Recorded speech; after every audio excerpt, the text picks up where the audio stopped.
Okay, guys. Sideways Stories from Wayside School by Sachar, illustrated by McCauley. Time for Chapter 4. Cherie. Cherie had long eyelashes. She weighed only 49 pounds. She always wore a big red and blue overcoat with a hood. The overcoat weighed 35 pounds. The red part weighed 15 pounds. The blue part weighed 15 pounds.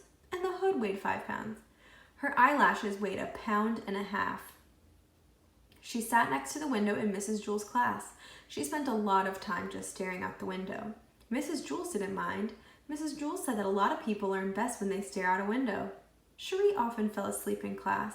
Mrs. Jewell didn't mind that either. She said that a lot of people do their best learning when they are asleep. Cherie spent all of her time either looking out the window or sleeping. Mrs. Jewell thought she was the best student in the class. One afternoon, it was very hot. All of the windows were open, yet Cherie still wore her red and blue overcoat. The heat made her very tired. Mrs. Jewell was teaching arithmetic. That means math.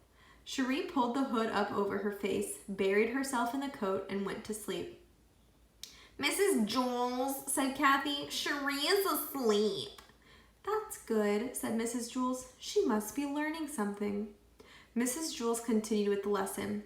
Cherie began to snore. "Mrs. Jewell, Cherie is snoring," said Kathy. "Yes, I can hear her," said Mrs. Jewell. "She must be learning an awful lot today. I wish the rest of you could be like her."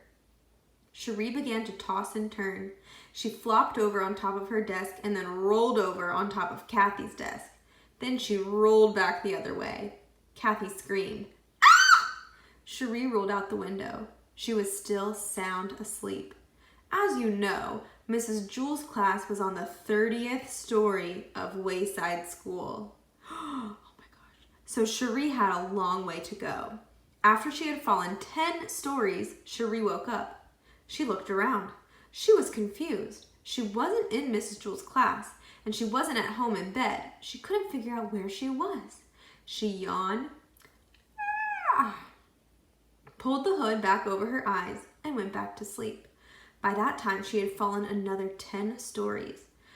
Wayside School had an exceptionally large playground. Louis, the yard teacher, was way over on the other side of it when he happened to see Cherie fall out the window.